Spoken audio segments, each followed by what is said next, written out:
mwiriwe neza gwaruka kuri jewe n'umugisha ukomeye cyane kuba ndi kumwe namwe muri uyu mwanya kugira ngo dusangire umwanya tumarane akanya namwe nuko gutyo maze kubaramutsa nsabe ngo imigisha y'Imana ibe kuri umwe wese wo muri mwebwe ese Yesu Kristo umucunguzi wacu yobaho umugisha kandi akabakoresha cyane mu bwami bwiwe akanabuzuza ubumenyi bw'umugambi wiwe uhwanye n'iki gihe cy'iherezo mu izina rihoraho ry'umwami Yesu Kristo amen kandi amen.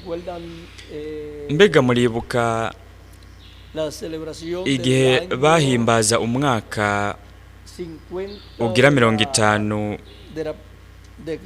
uheze uhereye hemejwe canke hatangajwe hashizweho Israeli nk'igihugu, mbega abaheburayo so batoranijwe banyuma bazokwinjira nihagera ko abaheburayo binjira nuko turavyegereje cyane kandi ntituzi kandi ico nico gituma dutegerezwa kureka ko Imana ariyo yokora nuko Imana ikaba ari ikora umugambi wayo wose kugira ngo gutyo vyose bigende neza. Murashobora gufata ivyicaro vyanyu kubera ko ari ndamukanyo gusa nuko dutegerezwa kuba tugavye turi maso kuko mwene data Branham reka tubirabe ngaha, reka tubirabe mu kibanza kimwe ngaha. Ivyo biri mu gitabo cy'ibimatanije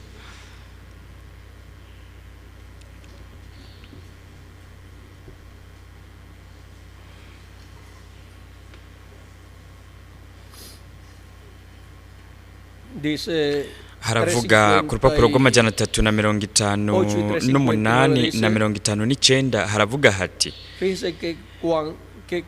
murabona yuko haheze igihe Yakobo yatanguye kumva akeneye anyotewe ashaka gusubira mu gihugu ciwe, aho n'igihe yari amaze igihe aba muri Aramu nuko umumarayika aramwiyereka amubwira ko yosubira mu gihugu ciwe, nuko igihe yari mu nzira reka asubira mu gihugu ciwe aho yarageze. Reka turabe ingene bivugwa ngaha.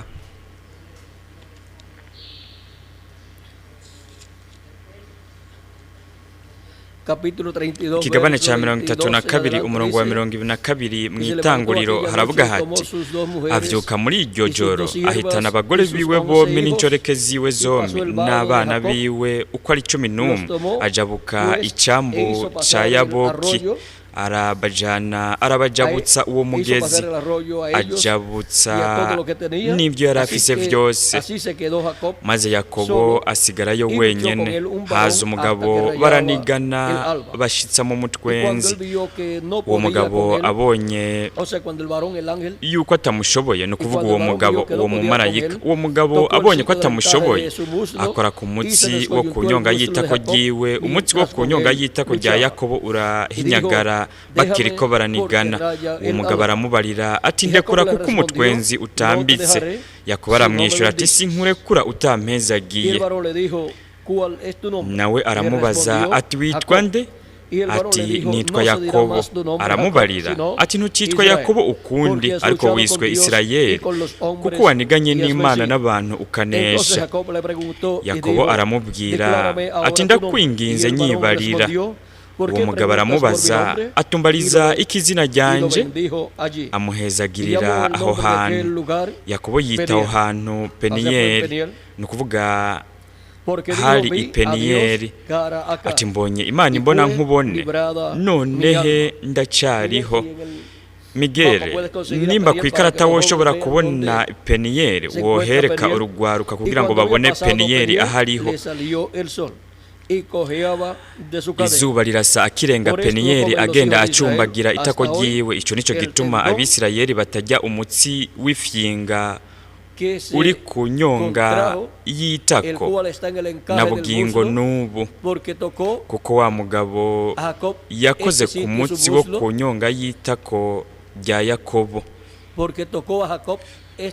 kuko wa mugabo yakoze ku mutsi wo kunyonga yitako rya Yakobo. Nuko rero murabona ipeniyeli niho Yakobo yaboneye Imana, ayibona imbona nkubone. Ariko nta nkeka Bibiliya ivuga yuko ata muntu yigeze kubona Imana na rimwe. Kandi nta nkeka Yakobo nawe avuga ko yabonye Imana imbona nkubone. Na Manowa nawe nyene, se wa Samusoni, hamwe na nyina wa Samusoni, nabo nyene barabonye Imana, barabonye marayika w'Uhoraho. Igihe babona mu marayika w'Uhoraho bari ko babona Imana. Kandi Manowa se wa Samusoni yarahawe isezerano ko azovyara umwana, ko azomwita Samusoni, ko azoba umwe wo mu bacamanza. Umwe wo mu bacamanza nivyo Migere bo muri Isirayeli. Kandi igihe umumarayika yaduga akadugira, Migere yadugiye mu muriro, mu rubeya rw'umuriro, umuriro wariko uratongora ikimazi. Aho niho umumarayika yadugiye muri urwo rubeye. Nuko rero Manowa n'umugore wiwe barahejeje baramenya yuko yari umumarayika w'Uhoraho. Kandi Manowa yaratinye cyane, aravuga ati ndapfuye, canke ati turapfuye kuko tubonye Imana imbona nkubone.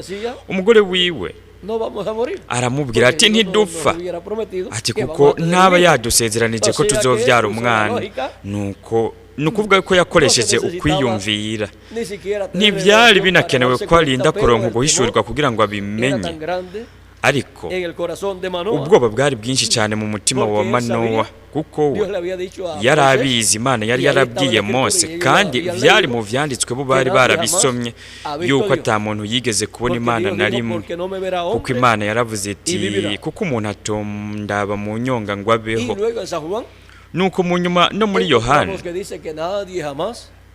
naho haravuga yuko ata muntu yigeze kubona Imana. Kandi ni gute vyoshoboka yuko aba bantu bovuga ko babonye Imana imbona nkubone, mu nyuma ivyanditswe navyo bikavuga yuko ata muntu yigeze kubona Imana na rimwe? Ni ukuvuga yuko ata muntu n'umwe yigeze kubona Imana na rimwe yonyene, ni ukuvuga itari mu mubiri wayo, woba umubiri wa teofaniya canke umubiri w'inyama, uwo yakoresheje mu kuza kwayo kwa mbere. Kandi umubiri w'inyama uw'Imana yakoresheje biciye no mu bavugishwa bo mu isezerano rya kera, mu gice cyaba gihwanye na buri gihe, no mu mibiri y'inyama y'abamarayika ntumwa bo muri buri ntambuko y'ishengero ry'abanyamahanga, guhera mu gihe ca mbere kugeza mu gihe kigira 8, kugeza mu gihe cy'ibuye rikomeza imfuruka. Buri gihe uburyo abantu baboneramwo Imana bayibona biciye mu gitwikirizo cy'umubiri, umubiri uw'Imana ibifise ku isi. Kandi hanze y'ivyo batayibonye gutyo, bayibona iri mu mubiri wayo wa teofaniya mu buringanire bwa 6. Kandi muri uwo mubiri wa teofaniya mu buringanire bwa 6, uwo niwo Yakobo yayiboneyemwo, ni nawo Aburahamu nawe yaboneyemwo Imana mu ncuro zitandukanye. Imana yaramwiyeretse isangira na Aburahamu, yigize umuntu afadika aboneka imbere ya Aburahamu, kandi yari yarigeze no kumwiyereka nka Melkisedeki. Nuko rero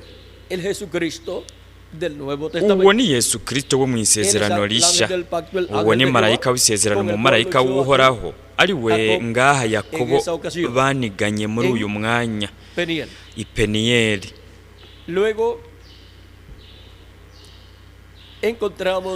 Hanyuma turabona yuko isezerano ryo kuza kwa Mesiya ryari isezerano ryo kuza kwa marayika w'isezerano yambaye umubiri w'umuntu, nk'uko biri muri Maraki ikigabane cya 3 umurongo wa 1 kugeza ku wa 2. Nicyo gituma yatumye umumarayika wiwe integuza yiwe mu marayika ntumwa w'igihe cy'indwi cy'ishengero ry'Abaheburayo mu vyagezwe, ari we yabaye Yohana Umubatiza, yari karamutegurira inzira.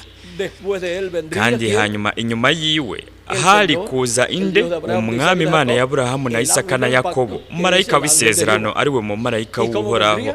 Kandi uwo yari kuza gute? Yari kuza yambaye yihishije mu mubiri w'umuntu, yambaye umubiri w'umuntu. muri cya gitwikirizo cy'umubiri usanzwe uciye bugufi witwa Yesu w'i Nazareti. Murabona, igitwikirizo cy'umubiri yari umukozi w'umwubatsi, umusore w'umubaji w'i Nazareti. Cyari ikintu gisanzwe giciye bugufi icyaboneka, igice cy'umuntu, ariko igice kitaboneka, icyo abantu batashobora kubonesha amaso yabo, nicyo cyari ikintu gihambaye, kuko ivyo ibiremwa abantu batashobora kubona yari Imana.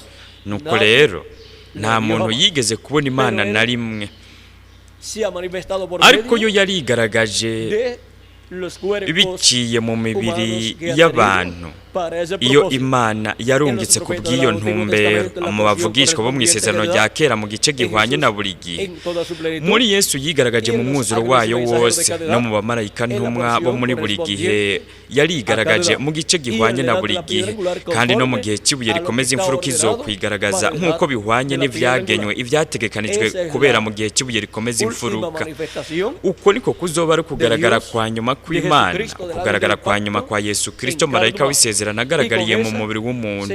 Kandi muri uko kugaragara umugambi wiwe wose uzorangira, uzosozegwa, hazokuzura igitigiri cy'abatoranijwe b'Imana, abagize umubiri w'ibanga wa Yesu Kristo mu gihe cy'ibuye rikomeza imfuruka. Kandi muri uko kugaragara hazoba umuhamagaro w'ibihumbi 144 by'Abaheburayo, kuko ubwo n'ubukozi buzana ijwi rirenga ry'inzamba, ryo rihamagara rikegeranya abatoranijwe bose b'Imana. Ubwa mbere hahamagarwa abatoranijwe bo mu banyamahanga, mu nyuma naho hagahamagagwa abatoranijwe bo mu bwoko bw'Abaheburayo. Nuko rero nimwitegereze ivyo abandanya avuga ngaha mwene data Branham, aravuga ati: nuko yarahejeje ava hasi asubira mu gihugu ciwe, kuko yari afite ico cyifuzo. Kandi ageze mu nzira yahuye n'Imana, izina ryiwe rica rirahindurwa. Ariko muri uwo mwanya yari ahagaritse umutima cyane, kuko yatinya Esawu uwariko aramuhama. Kandi nimwitegereze, mwihweze neza amahera, ni nk'uko bizogenda kuri uyu munsi, aho Abayuda bazogiranira isezerano mu vy'ubutunzi na Roma. Kandi Esawu ntiyari akwiye kwifuza amafaranga ya Yakobo nk'uko Roma nayo nyene ito yifuza, kuko Roma ifise mu maboko yayo ubutunzi bw'isi yose. Ariko murabona ko muri uwo mwanya, igihe yari akitwa Yakobo, yahuye n'Imana kandi yariko aca mu gihe cy'umubabaro. Nuko Yakobo yarahejeje afata ikintu ngirakamaro nyacyo, umumarayika yamanutse avuye mu ijuru. Yakobo nawe aramugumya, yumira kuri uwo mumarayika, amugumiza ngaho. Umumarayika yaramubwiye ati: ndeka ngende, kuko umutwenzi uratambitse. Mwene data, bugira buce, umunsi urageze. Ariko Yakobo yaramwishuye ati: sinkurekura utampezagiye, ntushobora kugenda, ngumana nawe, nkeneye ko ubuzima bwanje buhinduka. Abo ni ibihumbi 144 binjiza amafaranga, barondera ubutunzi mu nzira zitabereye. Ariko impera n'imperuka nibabona ikintu cy'ukuri, bakabona ko bashobora kukigumya, aho hazoba hari Mose na Eliya. Nk'uko Yakobo yagumije akagumbira umumarayika, murabona ubu naho ibihumbi 144 nabo bazogumbira bagumye umumarayika w'Uhoraho bundi bushasha. Ariko murabona ingene ivyo vyose bizogenda. Aho hazoba hari Mose na Eliya, amen. Nabo nyene bazonigana bagumye Imana kugeza ibihumbi 144 vyo mu miryango 12 ya Isirayeli bihamagawe kandi bisohotse. Ivyo biba neza neza hafi yo gutangura kw'igihe cy'akababaro. Ryari neza imbere yo gutangura kw'igihe cy'akababaro. Ese ingene ari vyiza aba bahanuzi babiri bazovugishwa, bavuge ibigiye kuba nka Yohana Umubatiza, kandi bazobabwira bati: ubwami bw'ijuru buri hafi, Isirayeli nimwihane. Mwihane iki? Mwihane ibyaha vyanyu no kutizera kwanyu, muhindukire mugaruke ku Mana. nuko rero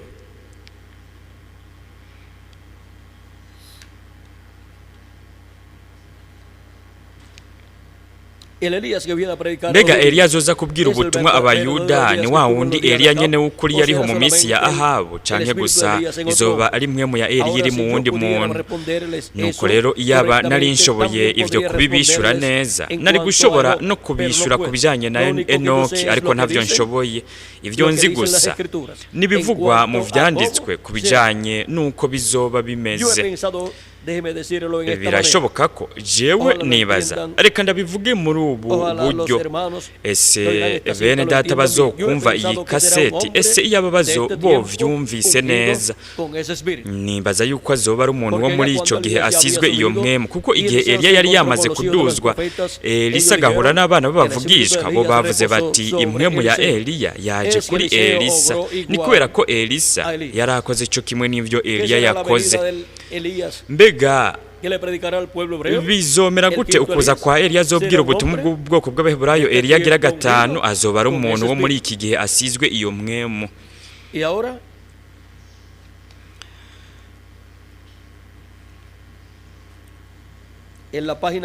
Nuko no ku rupapuro rw'amajana 459 ubwo rwa rupapuro rw'amajana 439 mu gitabo cy'imatanije amajana 4 ku rupapuro nago rw'amajana 458 na 59. Mwibuke yuko muri Matayo 24:31 havuga hati azotuma abamarayika biwe n'ijwi rirenga ry'inzamba bakoranya abatoranijwe biwe. Ivyo bivugwa biganisha ku ishengero Isirayeli yo mwijuru ndetse no kuri Isirayeli yo ku isi.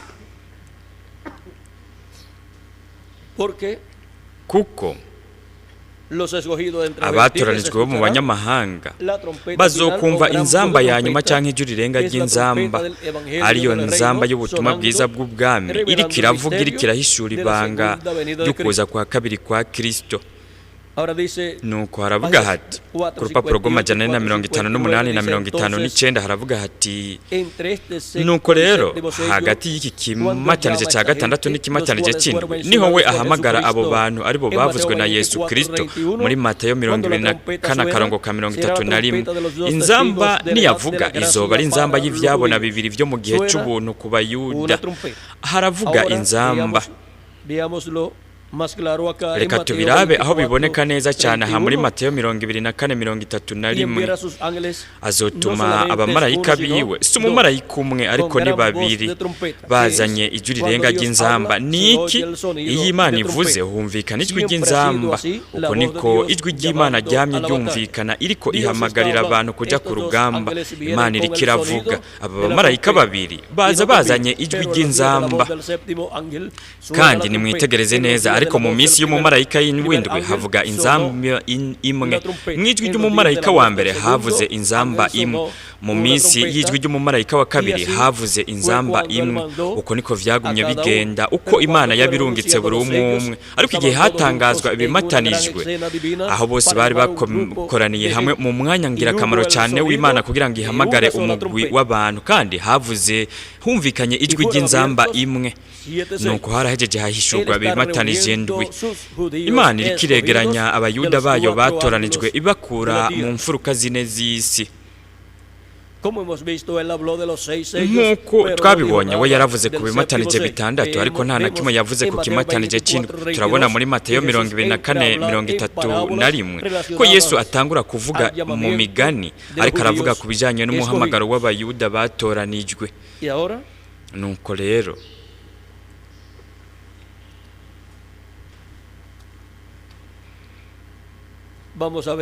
reka turabe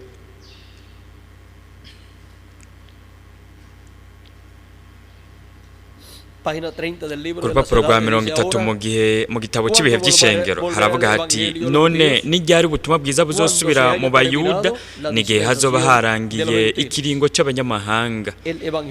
Ubutumwa bwiza buriteguye kugira ngo busubire ku Bayuda. Yaba gusa nari nshoboye kubabwira ikintu kigira kibe kuri uyu munsi wacu. Iki kintu gihambaye kizoshika no kugushitswa ku vyanditswe mu byahishuriwe Yohana 11, kandi ivyo vyabona bibiri abo bavugishwa n'Imana babiri Mose na Eliya bazuba bariko barasubiza bundi bushasha ubutumwa mu bayuda. Turiteguye, ibintu byose biri mu rutonde rwavyo, nk'uko abayuda bazaniye ubutumwa bwiza abanyamahanga, uko niko n'abanyamahanga bazobusubiza mu bayuda. Nuko kuzamungwa kuzoheza guce kuba, ni ukuvuga yuko imbere yuko ubutumwa bwiza bushika mu bayuda habanza kuba agahe gato ngaha kugira ngo bo baheze babandanye bariko barumviriza ubwo butumwa. Habanza kuba agahe gatoya imbere yuko ishengero abatoranijwe bagenda mu nzu ya data wacu wo mw'ijuru.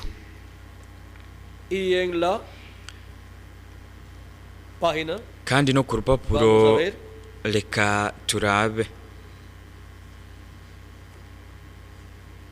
ku rupapuro rw'130 mu gitabo c'imirongo haravuga hati ku karongo ka 11:34 haravuga hati mwibuke yuko abariho ari bazima bazoba basigaye batazokwitangira imbere abasinziriye, kuko inzamba y'Imana, iyo nzamba ya nyuma izovuga. Ya gatandatu yarangije kuvuga, kandi iyo nzamba ya nyuma ari naco kimatanije ca nyuma kuzoba rukuza k'umwami izosamirana, nuko abapfiriye muri Kristo nibo bazobanza kwikangura. Iyo nzamba ya nyuma canke inzamba y'iherezo niki canke inzamba igira indwi hamwe n'ikimatanije c'indwi kuzoba rukuza k'umwami. Iyo nzamba ya nyuma ni ukuvuga inzamba igira indwi hamwe n'ikimatanije c'indwi niki ni ukuza k'umwami. Ngaha harabivuga mu buryo busesuye, arabivuga neza mwene data Branham, aravuga ati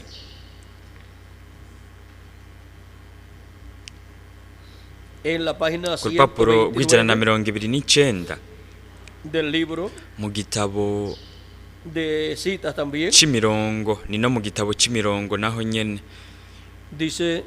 aravuga ati we yavuze ko inzamba nini yari kuzosamirana. Inzamba nini ubu si inzamba nyinshi, umunsi mukuru w'inzamba nyinshi. Haraza babiri muri bo, Mose na Eliya, kugira ngo bahamagare inzamba, ariko mu nzamba nini ukuza k'umwami kugira atangaze ko Yosefu agarutse. Iyo niyo nzamba nini, murabibona. Aravuga ati amahanga yose azokoranira i Yerusalemu.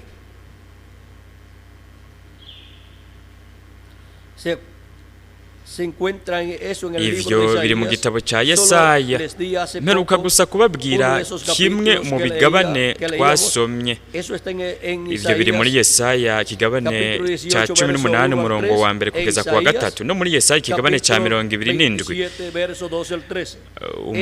umurongo wa 12 kugeza ku wa 13. Niho we avuza iyo nzamba, kandi amahanga yose azomenya ko Isirayeli iri mu gihugu cayo kavukire, kandi ko iri kumwe n'Imana. Nuko rero umugeni azoza kugira ngo abane n'umukwe, umukwe azobana n'umugeni. Nuko rero haba inganji y'imyaka 1000 inyuma yuko isi yose yiva ikagere izoba yaranduwe n'ububasha bw'ibiganisho ruhonyanganda. Nuko hazoba ijuru risha n'isi nshasha, bazobeheza babeho ibihe bidashira. Nuko hariho n'ikindi kibanza. Vamos a ver dónde. Reka turabe ahariho, turabe aho tubisanga. Ni ngaha ku karongo ka 11:59 kuri urupapuro nyene rw'129 haravuga hati ubwo nyene kuri iri shengero ibanga ry'ikimatanije c'indwi niryamara kumenyekana, nuko abayuda nabo bazoheza bahamagagwe n'ibanga ry'inzamba igira indwi, aribo bavugishwa n'Imana babiri, Eliya na Mose. Nuko rero nimurabe por el misterio del séptimo sello son llamados los ibanga escogidos de ry'ikimatanije entre c'indwi los niryo gentiles, y por el rihamagarishwa misterio abatoranijwe bo de mu la banyamahanga séptima trompeta kandi n'ibanga son ry'inzamba llamados igira los indwi escogidos niryo del rihamagarishwa pueblo hebreo. abatoranijwe bo mu bwoko Y esa gran bw'abaheburayi trompeta kandi iyo nzamba nini Moisés iyo nzamba y Elías. irenga ni Mose na Esa Eliya gran trompeta iyo nzamba nini para el pueblo hebreo es lo ku mismo que bwoko bw'abaheburayo el séptimo sello ni para nacyo kimatanije los c'indwi gentiles. ku banyamahanga Vamos a ver reka tubirabe encontramos reka turabe aho esto. Hay un lugar tubisanga hari donde ikibanza está bien claro. aho biboneka neza mu buryo busesuye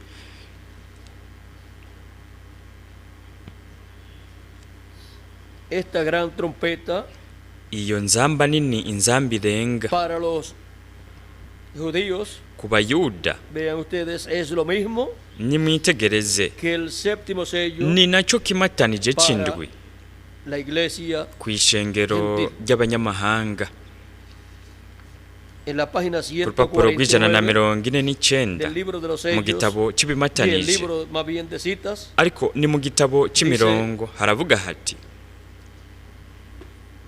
vamos a leer una parte reka nada más. dusome Dice, agace gatoya y gusa esa última trompeta con el haravuga hati último kandi iyo sello nzamba será ya nyuma la hamwe venida n'ikimatanije del c'indwi Señor. kuzoba ari Es ukuza la k'umwami última trompeta, inzamba la séptima ya trompeta, nyuma ni iki canke inzamba igira es indwi lo mismo que el séptimo sello. ni nacyo Es nicyo la kimwe venida n'ikimatanije del Señor. c'indwi ni ukuza La k'umwami séptima trompeta para el pueblo inzamba hebreo igira indwi ku bwoko bw'abaheburayo es la venida del Señor, ni y ukuza el séptimo k'umwami sello para kandi la n'ikimatanije iglesia c'indwi gentil ku es ishengero ryo mu la banyamahanga venida del Señor. ni ukuza k'umwami Esa última trompeta con el iyo último nzamba sello ya será nyuma hamwe la venida n'ikimatanije del Señor. c'indwi kuzoba ari ukuza Tocará k'umwami y los izosamirana muertos nuko de abapfiriye muri primero, Kristo nibo bazobanza solo kwikangura descansando bariko bararuhuka gusa ese tiempo. kugeza muri uwo mwanya Ahora hemos visto nuko rero turabonye cómo la turabonye séptima trompeta ingene inzamba igira indwi y la venida del Señor hamwe no kuza es lo k'umwami mismo.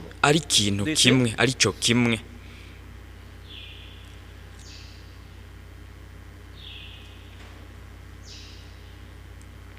Esa es la trompeta, haravuga gran hati trompeta que iyo llama niryo jwi rirenga ry'inzamba hebreos ihamagara del pueblo abaheburayo de Israel bo mu bwoko bwa y los Isirayeli junta kandi irabegeranya tiempo final. muri kino gihe cy'iherezo Ahora, nuko rero todo esto ibi byose es un misterio nibanga nibanga mu mugambi que para este w'Imana día postrero ariryo kuri uyu sería munsi w'iherezo abierto ryari a kuzohishyurwa todos los hijos rigahishurirwa e abana hijas de bose Dios. b'abahungu n'abakobwa b'Imana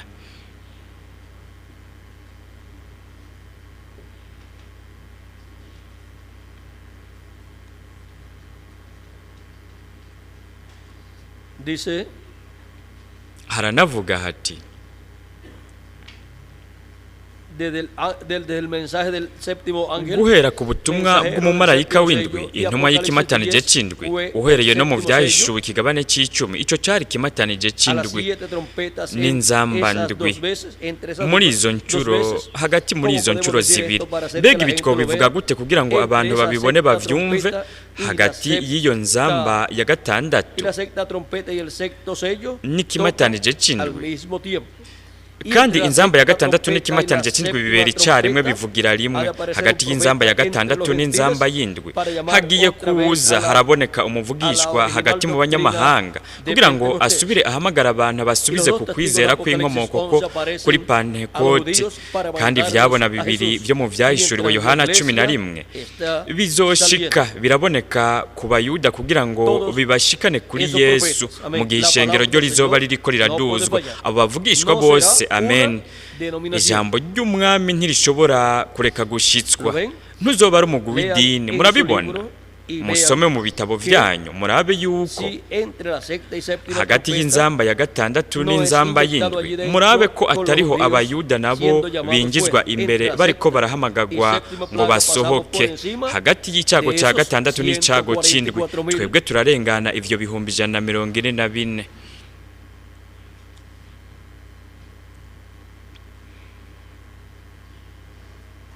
Y sigue kandi explicando araheza akabandanya abisigura acerca ngaho asigura de estos ibijanye sellos y del n'ibi llamado bimatanijwe al pueblo n'ibijanye de- n'umuhamagaro wo guhamagurwa k'ubwoko Ahora, bw'abaheburayo. el otro verso dice, Akandi ahora, karongo tan karavuga pronto hati como esta iglesia, nuko rero ubwo el nyene misterio kuri del iri séptimo sello shengero es conocido, ibanga ry'ikimatanije y los c'indwi judíos son niryamara llamados por el kumenyekana, misterio de la abayuda séptima nabo trompeta. bazohamagagwa n'ibanga Ahora, ry'inzamba igira para la indwi. iglesia gentil, Nuko rero kw'ishengero ryo mu el misterio del banyamahanga séptimo sello ibanga ry'ikimatanije c'indwi es con el cual niryo Cristo llama niryo Kristo a sus escogidos ahamagarisha del día abatoranijwe biwe bo ku munsi y con el w'iherezo. misterio de Kandi la séptima ibanga trompeta, ry'inzamba igira indwi Kristo naryo llama a iryo los hebreos. Kristo arihamagarisha Dice, abaheburayo, aravuga ati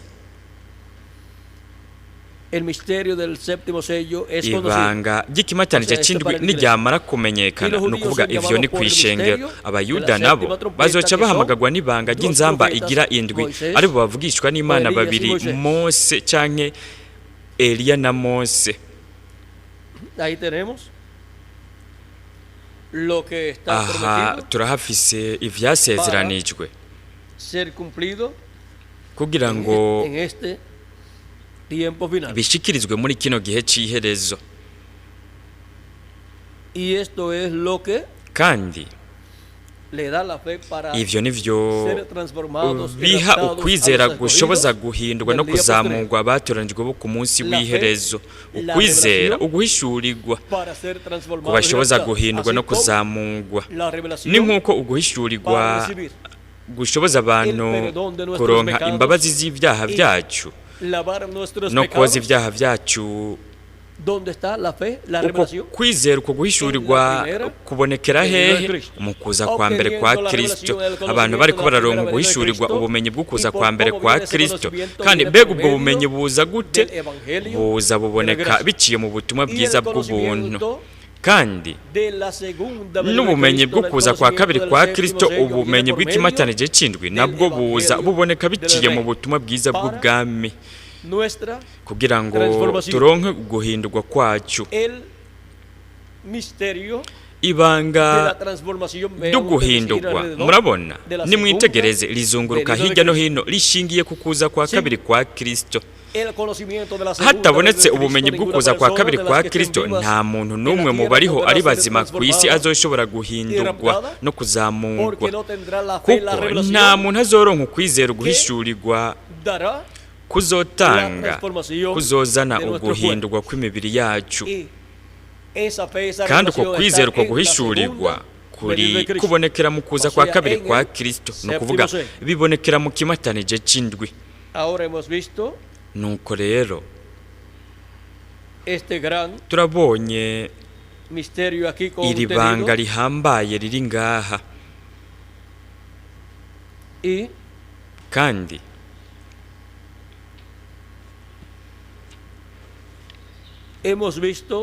kandi turanabonye turabonye yuko ku munsi w'iherezo hatavuze iyo nzamba ya nyuma y'iherezo, hatobaho kuzuka kw'abapfiriye muri Kristo ndetse no guhindurwa kwa twebwe abariho turi bazima. Ivyo mwene data Branamu aranabisubiramwo mu bibanza bitandukanye, biciye mu bikorane ibyo yakoresheje, ibyo yakoreye muri Amerika ya ruguru no mu bindi bihugu bitandukanye. Murabona ikimatanije c'indwi hamwe n'inzamba y'indwi, buri gihe we yavuga yuko ari ukuza k'umwami. Ukuza k'umwami kw'ishengero ry'abanyamahanga ni ikimatanije c'indwi kiriko kirashyizwa kandi kiriko kirahishurirwa ishengero ryo mu mahanga. Kandi ukuza k'umwami nako ku bwoko bw'abaheburayo ni inzamba igira indwi iriko iravuga, iriko irahishura ibanga ryo kuza kwiwe, azananye n'abamarayika biwe, azananye na Mose na Eliya. Nuko rero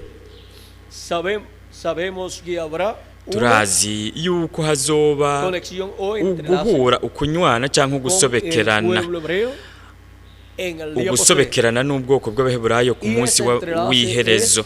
kandi uko gusobekerana el cual tenemos que estar vigilando, niko dutegerezwa kuba twiteze turindiriye kuko kuzoshobora kuba mu mwanya uwo ari wo wose. y kandi si se produce con niyo uko gusobekerana kwaba mu bantu bari mu mugwi w'ibihumbi 144,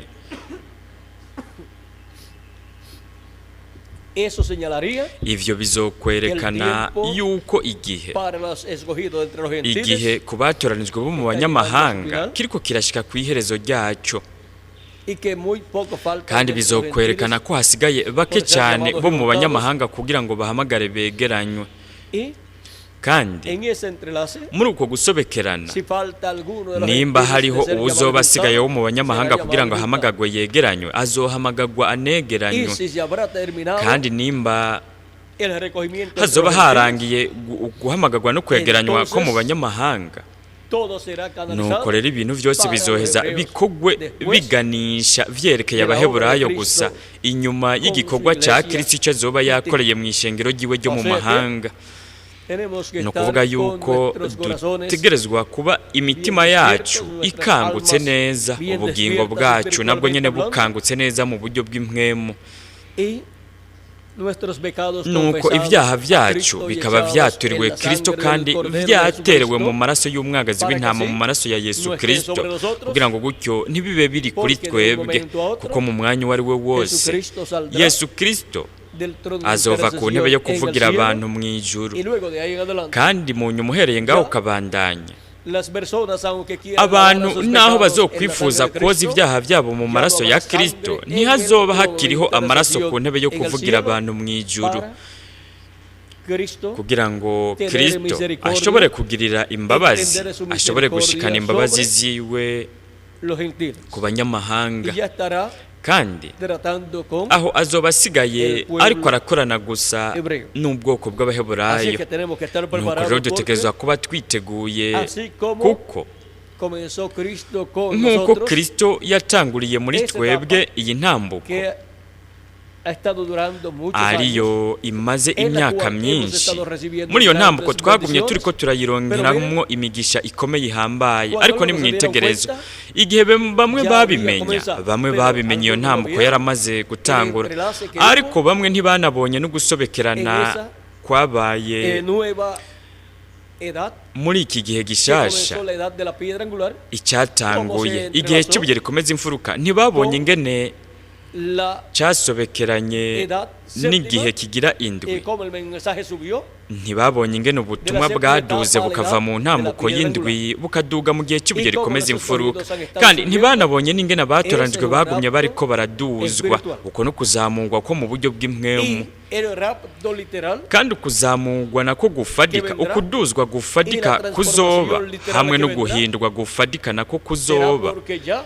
bizoza kubera ko hazoba una transformación haramaze espiritual kuba uguhindurwa ko mu buryo bw'impwemu en el grupo como grupo kukabera mu mugwi nk'umugwi, han sido transformados umugwi w'abazoba la barahinduwe bagakugwa mu gice cy'ibihe ndwi by'ishengero ry'abanyamahanga, bagahindurwa bakajanwa mu gihe bagakugwa mu gihe cy'indwi cy'ishengero ry'abanyamahanga, aricyo cyari igihe gitoya gusa nk'ibindi bihe byose, bakaduzwa mu gihe gihoraho, igihe cy'ibuye rikomeza imfuruka.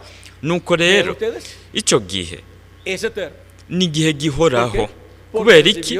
Kuko cyaronse uguhindurwa, cyaronse uguhindurwa biciye mu guhishurwa kw'ikimatanije cy'indwi. Icyo gihe kizogumaho mu bihe bidashira, kizobandanya ibihe bidashira. Mu gihe cy'ibuye rikomeza imfuruka hari inganji y'imyaka 1000, kandi hari n'ibindi bintu byose biza inyuma y'inganji y'imyaka 1000, kuko n'igihe gihoraho cy'ishengero rya Yesu Kristo.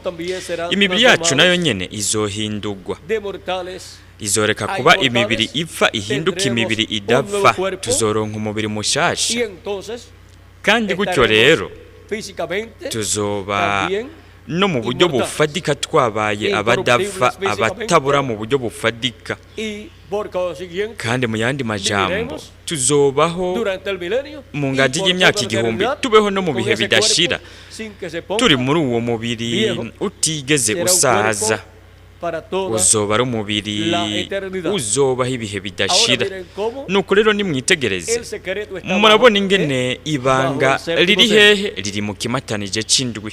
Y para el pueblo hebreo, kandi bajo ku la bwoko séptima bw'abaheburayo trompeta está el naho secreto. mu nzamba igira de la indwi venida del Señor. hari ibanga ryo kuza Y el k'umwami. séptimo sello kandi para ikimatanije nosotros es la c'indwi séptima kuri trompeta. twebwe Vean ustedes, ariyo nzamba es igira lo mismo. indwi Es nico la kimwe segunda n'ikintu kimwe venida de ni Cristo. ukuza kwa kabiri kwa Ahora Kristo. lo mismo que nosotros nuko rero recibimos ibi es lo nyene que ivyo recibirá twebwe twakiriye twizeye pueblo nivyo n'ubwoko bw'abaheburayo bazokwakira, kandi nta wundi muntu n'umwe azi na kimwe ku bijanye n'iryo banga uretse gusa abatoranijwe b'Imana bo mu gihe cy'ibuye rikomeza imfuruka. Ahí es a donde tienen que subir. aho niho abantu bategerezwa, niho abatoranijwe bo mu banyamahanga bategerezwa kuduga, hamwe kandi n'abatoranijwe bo mu bwoko Cuando bw'abaheburayo. vemos este acercamiento nitwabona iyo mishikirano, que está uko kugiranira imigenderanire realizándose en este día postrero, kuriko kurabera kuri uyu munsi w'iherezo, los escogidos imigenderanire delante de la iriko irabera hagati mu batoranijwe bo mu gihe cy'ibuye rikomeza imfuruka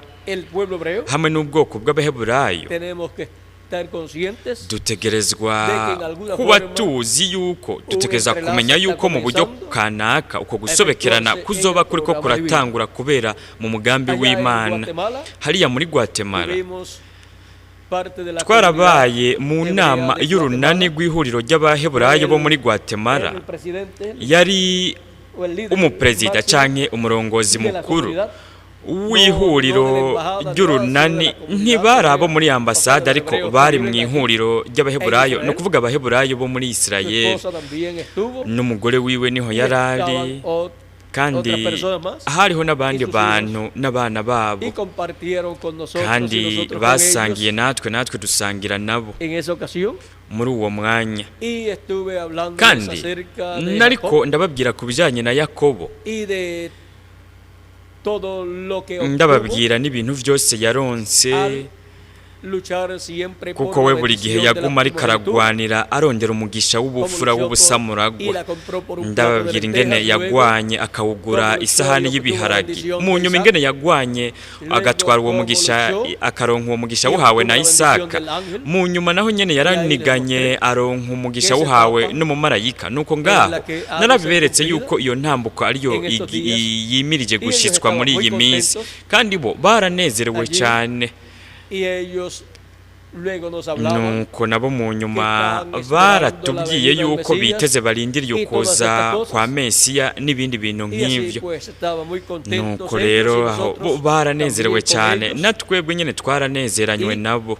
fueron unos kandi momentos muy buenos wabaye umwanya mwiza de cyane compañerismo. wo Tuvimos kuyaga, unos momentos muy buenos allí wagize ibihe en vyiza Guatemala. cyane hariya muri Guatemala, y llevaron literatura kandi también. baratwaye Ya ellos n'ibitabo kugeza conocían, aho bo también bari bamenye algo nabo nyene ikintu kanaka, baramenye ikintu en kanaka, diferentes países. kandi no mu bihugu bitandukanye Ya Dios está naho nyene obrando kugeza ubu Imana iriko en irakora, favor ikora de ellos ku bw'ineza y de yabo, un momento a otro kandi mu mwanya uwo ari wo wose se abre por completo la etapa para ellos. hazokuguruka mu mwuzuro iyo ntambuko yabo, Se lleva a cabo el entrelace hazoba ugusobekerana, al llevarse a cabo ese kandi entrelace por completo uko gusobekerana nikwaba mu mwuzuro, de ahí en adelante guhera ngaho para ukabandanya kuri twebwe, la bendición aumentará umugisha uzoba mwinshi uzogwira, en nuestra edad. kuko Es una edad iki que gihe va cyacu de gloria ni igihe en gloria kiguma en kiva la mu misma bwiza edad. kija mu bundi muri O ico sea, gihe dentro nyene, de la misma ni edad ukuvuga muri ico gihe nyene van las diferentes etapas durante las habonekamo edades intambuko fueron de gloria en zitandukanye gloria, mu bihe pero by'ishengero, cuando igihe cyava mu terminaba bwiza kija mu una edad, ahí bundi, terminaba ariko la gloria de esa igihe edad. kirangiye haba harangiye ubwiza bw'ico Pero nuestra gihe, edad ariko iki gihe va de cyacu etapa en etapa kiva dentro mu ntambuko de la uja mu misma edad, yindi muri ico como hagati muri ico el gihe día nyene, cuando amanece, nk'umunsi que iyo bukeye nace el sol izuba riraseruka nuko hakabaho intambuko yo mu gatondo yo mu gaturuturu mu bucagucagu, ariko aho siho izuba rirangiriza kwaka, ariko habaho iyindi ntambuko aho haza umuco mwinshi n'ubushuhe bwinshi, nuko mu nyuma hakaza iyindi ntambuko aho hagera ku murango ku mutaga, nuko hakaza iyindi ntambuko yo guhera isaha 6 zo ku mutaka kugeza isaha 9 zo ku muhengamo, kugeza umunsi wose ukwiye mu mwuzuro. Kandi n'iki gihe cyacu iyi ntambuko yacu niko imeze, iguma irushiriza gukayangana nk'umuco wo mu gatondo. Reka tubirabe muri Hoseya, niho habitubwira, kandi ibyo murabona bishikirizwa mu ishengero ryo mu banyamahanga, bigashikirizwa no mu bwoko bw'Abaheburayo. Nuko rero isezerano riri ngaha ku bwoko bw'Abaheburayo rishikirizwa kuri uyu munsi w'iherezo.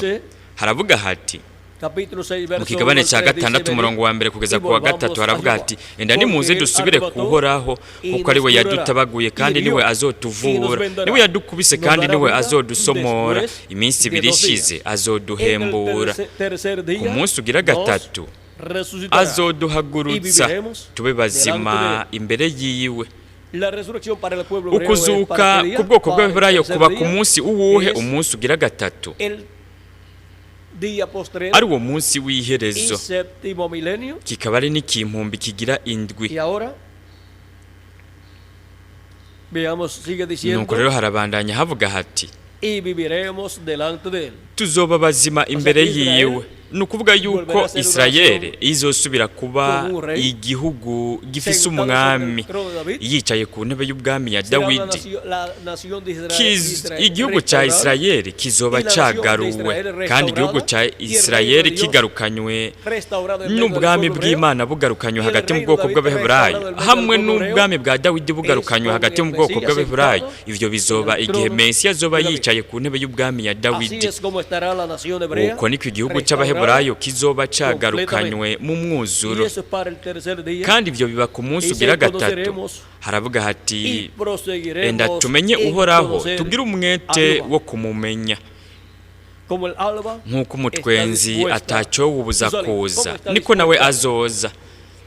Mbega ukuza kwiwe yiteguye kuza gute? Nk'umutwenzi. Ni ukuvuga yiteguye kuza nko mu gitondo. Igitondo kiguma kiriko kirabonekamo umuco mwinshi, uko izuba riba ririko riraseruka ryaka ribonesha cyane. Kandi abubaha izina ryanje, izuba ry'ubugororotsi rizobarasira rifise ugukiza mu mababa yaryo. Mu kuza kwa kabiri kwa Kristo, ariko kuza kw'izuba ry'ubugororotsi ku bwoko bw'Abaheburayo, izuba rizobarasira umunsi ubuzoca, umunsi mushasha uzoza nk'umutwenzi, kandi bazoronka umuco wo guhishurirwa kuvuye ku Mana, kandi bazogarukanwa nk'igihugu igifise umwami wacu, ari wazoganza ubwoko bw'Abaheburayo akaganza n'ibindi bihugu byose. Ubwo buzoba ari ubwami bunini bukomeye, atari ubw'abanyamahanga, ariko buzoba ari ubwami bunini bukomeye bwa Mesiya bwo ku rwego ubwami buganje isi yose igiye ikagera. Isirayeli izoba ari umutwe w'isi yose, ni ukuvuga hazoba hari umugwa mukuru, hazoba hari intebe y'ubwami ya Dawidi yicawe ko na Mesiya, kandi aho niho hazoba hari uburongozi, ubutware, ubutegetsi bwo muri ubwo bwami. Kandi Isirayeli, ikibanza cya Isirayeli yose izoba ari intara y'umugwa mukuru.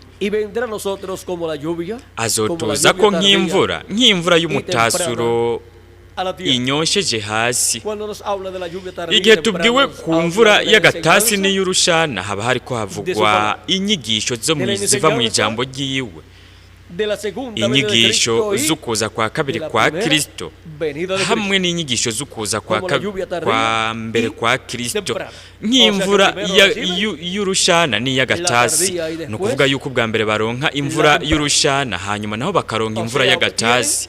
Ni ukuvuga bararonka ubwo bumenyi. Nuko rero mbega Imana izotangura gute gukorana nabo? a estar preparados reka twebwe y twitegure hacer de ayuda y nuko bendición para ellos. tuzobe ababafasha tuzobabere umugisha kuko mu mwanya uwo ari wo wose iyo ntambuko izotangura yuguruke kuri bo Y así como kandi nos gutyo hubiera gustado nk'uko nosotros twebwe si natwe hubiera habido muchos grupos twifuza que ko nos ayudaran, hazoba harabayeho imigwi myinshi también izoba yaradufashije izodufasha desearán nabo nyene que haya bazokwifuza personas que le yuko ayuden hazobaho en todo abantu lo que bazobafasha ellos necesitan. mu bintu byose bo Pero aquí bakeneye estará ariko ngaha la iglesia de hazoba hari Jesucristo, ishengero rya Yesu Kristo que será el instrumento de ariryo Cristo rizoba ari igikoresho cya Kristo riri kumwe el misterio del día n'ubukozi posterior bwo medio ku de la munsi iglesia de w'iherezo buri Jesucristo hagati mu ishengero para rya Yesu Kristo esa labor que Cristo kugira está ngo haciendo. hakogwe icyo gikorwa icyo Y después Kristo que azoba ya ariko arakora el entrelace kandi esté, mu nyuma ugusobekerana entonces nos nikwamara kuba tuzoheza tuje de las bodas mu del birori Cordero. by'ubukwe bw'umwagazi w'intama Bueno, ni byiza estén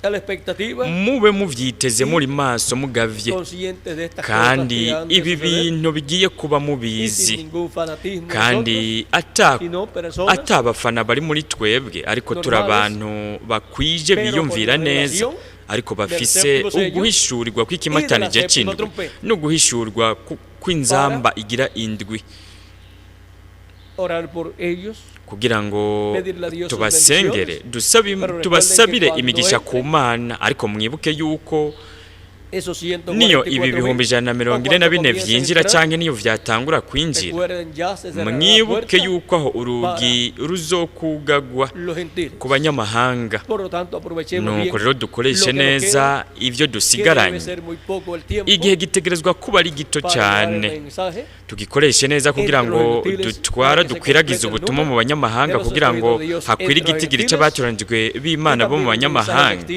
kandi n'ubutumwa bukwire mu bihugu byose vya Amerika Latine na Karayibe la América Latina y el nuko gutyo Caribe Amerika Latine na Karayibe ironke amahirwe yo kwinjira mu nganji y'ubwiza y'imyaka igihumbi y'umukunda wacu umwami Yesu Kristo. Bueno, jóvenes, ni vyiza gwaruka aha era un saludito, pero niho ngarukirije zarinda mukanyo ariko es difícil pues comenzar a hablar, biragoye ko umuntu yotangura kuvuga solamente decir nuko akavuga gusa ati mwaramutse Imana ibaha umugisha kuko hari ibintu byinshi byo kuvuga kandi turiko turabona muri izi ngendo las zose cosas que Dios está ibintu haciendo. ivy'Imana iriko irakora Tenemos que contarle a ari ustedes vyo dutegerezwa kubayagira tukababwira ivy'Imana en este iriko tiempo final. irakorera Ya muri Miguel kino les gihe contó c'iherezo. algo y Miguel hari ivyo también yamaze Benji, kubabwira na seguro, Benji nawe nyene nta nkeka hariho ivyo pero no les yababwiye leyó esto, no sé si se lo ariko leyó. ntibabasomeye ibi sinzi ko babibasomeye muri uwo munota nyene muri ako kanya nyene aho isi igizwe n'amadini yo hanze aho bazotangurira kwakira ubu butumwa iyo neza neza izoba ari isaha y'ukuza kwiwe igihe inkumi z'ibijuju zamenya ko zidafise amavuta akwiye mu matara yazo n'igihe zaja gukomanga ku rugi ngo ziyaronke muri ako kanya nyene niho umugeni yaciye agenda aho niho inkumi z'ubwenge zaciye zigenda ibijuju ntivyinjiye oya imigwi yabo batunganije ntizoshobora kwinjira ntibazoronka ayo mahigwe mu kanya aho nyene ubutumwa buzoba buriko burazunguruka bumenyekana ishengero ryo rizoba ryagiye nuko rero murabona mu mashengero naho nyene hazobaho ukugendagenda k'ubutumwa aho abantu bazomenya ko hari ikintu kiriko kiraba kandi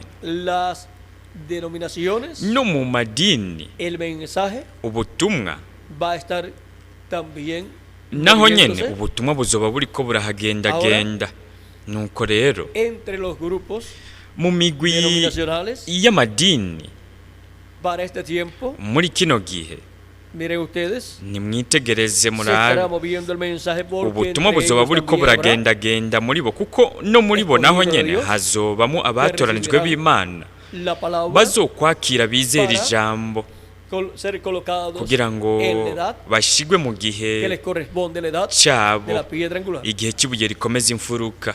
Pero los sistemas son los que ariko no imigwi y'amadini entrarán. niyo imigwi y'amadini itunganijwe niyo itazokwinjira. nuko rero ubu turiko turabona mu bihugu bitandukanye byo muri Amerika Latine na Karayibe yuko bishika ko n'abakozi b'Imana Grupos bo mu migwi itandukanye, evangélicos imigwi itandukanye y'abavugabutumwa n'imigwi y'abapantekoti nabo nyene birashika ko banadutegurira ibikorane, kandi bo nibo bakoze ibintu byose byari bikenewe kugira ngo twebwe tube turiko turavuga turigishiriza mu bisagara byabo. kandi icyo ni ikintu kitamenyerewe gitangaje, kuko icyo ni ikintu abantu bamwe batari biteze, ariko nimwitegereze biranditswe ngaho. nuko rero n'iryari ubutumwa buzoba buriko burazunguruka bugendagenda mu migwi y'amadini, ni mu isaha y'ukuza kwiwe. ni ukuvuga ko mu isaha y'ukuza kwiwe, ni ukuvuga mu isaha y'ikimatanije c'indwi, reka tubivuge gutya kugira ngo mubitahure neza. mu isaha y'ikimatanije c'indwi no mu bukozi bw'ikimatanije c'indwi no mu kugaragara kw'ikimatanije c'indwi, ubutumwa bw'ikimatanije c'indwi buzogendagenda hagati mu tugwi tw'abavugabutumwa no mu migwi y'abapentekoti. ni nk'uko kandi buzonagendagenda no mu baheburayo kuri uyu munsi w'iherezo. ariko ubu butumwa nyene n'ubu butumwa nyene bwagumye buriko buragendagenda hagati muri twebwe. reka tuvuge guhera mu 74 ukabandanya. twoshobora kuvuga imbere yaho gato, ariko reka tuhashire nk'itariki, dushireho nk'itariki umwaka guhera mu 74 ukabandanya. bwagumye buriko buragendagenda buzunguruka mu buryo buhishuwe, mu buryo bwuguruye ibanga ry'ikimatanije c'indwi rihishuriwe ishengero, kandi rihishuriwe hagati mu ishengero rya Yesu Kristo. nuko rero ubu murabona guhera mu 74 kugeza 98 ni nk'imyaka 33 Miguel,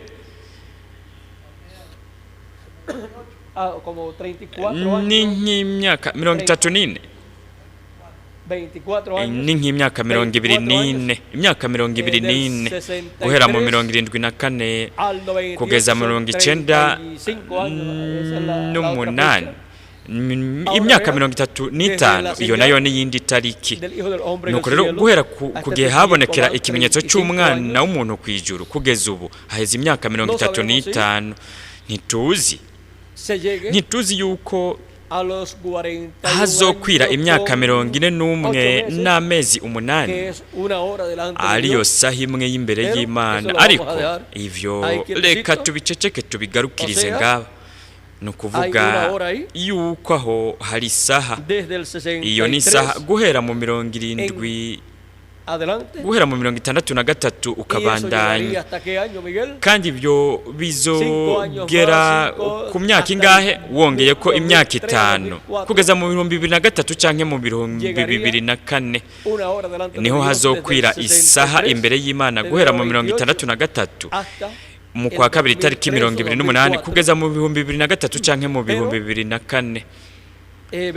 ariko murabona ibi bintu byose ivy'Imana yamaze gukora guhera mu 63 kugeza ubu, kandi guhera mu 63 kugeza ubu twagumye turiko turanabona yuko ibihugu byose, amahanga yose yagumye ariko araganya boroga. kandi buri munsi uko umunsi uhera, amahanga ibihugu biraboroga cyane. ingorane mu buryo by'ubutunzi, ingorane mu by'imibano, ingorane mu by'intwaro, ingorane mu by'igisirikare, ubwoko bwose bwose bw'ibibazo n'ibibazo hagati mu bantu no mu bibakikije. Muri iyi minsi ibice bitandukanye byo muri Mexique byari bitwikiriwe n'umwotsi kandi ari ku murango bitewe n'imiriro ya Nyakanga n'imiriro yo gusha kw'amashamba. Umenga n'imiriro ya Nyakanga nayo nyene. Habaye n'iki kandi harabaye n'ikirunga hariya hafi ya Guatemala cyangwa muri Guatemala. Nuko ivyo vyose vyaragize uruhara muri iyo myotsi. Kandi naho Amerika Latine na Caraïbe atari ikibanza gikomeye mu vya gisirikare mu vy'ubumara canke ibigwanisho ruhonyangana, naho ico kibanza kitarimwo ibigwanisho ruhonyangana, ico kibanza gifise ibigwanisho bikomeye cyane, ibirunga. Ikirunga kimwe gusa ni nko kuraswa kw'amabombe angahe, ni nk'amabombe ibihumbi. Ni gute vyoshoboka yuko ari amabombe igihumbi iyo ikirunga gituritse? Haba harashwe nk'amabombe atomike angahe iyo ikirunga gituritse neza na neza. Kandi iyo ikirunga gituritse nk'inshuro 10 canke 20, ivyo bingana bisumba ingabo nyinshi z'igihugu citwa ko gikomeye cyane. Ariko ivyo Imana yarabiziganije kugira ngo izobikoreshe mu guhindura isi nshasha, mu kuyihindura nshasha. Ivyo ibihugu bikomakomeye bifise ubu ibigwanisho ruhonyanganda, ivyo bihugu bifise, ivyo bihugu biraturira. Natwe hamwe n'ibirunga, natwe tuzotunganya isi umurima, kandi isi umurima uzobutunganizwe ugizwe neza ku bw'inganji y'imyaka igihumbi. Naho ibirunga rimwe rimwe bifuka ibisagara bimwe bimwe bidategereza kuja mu nganji y'imyaka igihumbi, birafukwa rimwe na rimwe bigakugwaho. Kandi hazokwinjira mu bwami bw'imyaka igihumbi ibisagara bitegerezwa kwinjira mu nganji y'imyaka igihumbi. Imana yodufasha, kandi Imana yogenzura neza ibirunga buri gihe, ntibifundikire ngo bifuke Abanyamerika Latine na Caraïbe, ariko bikore igikorwa ivyo birunga bitegerezwa gukora. Kandi vyose vyoshitswa bigashitswa bihwanye n'ibiri mu gitabo c'ivy'ukuri, bigashitswa bihwanye n'ijambo ry'Imana. Ni vyiza. Imana yokomeza kubaha umugisha mwese, Imana yobarindika bazigama. Kandi hamwe natwe bundi bushasha Miguel kugira ngo abandanye. Imana ibahe umugisha, kandi tuzosubira ejo Imana ibishatse.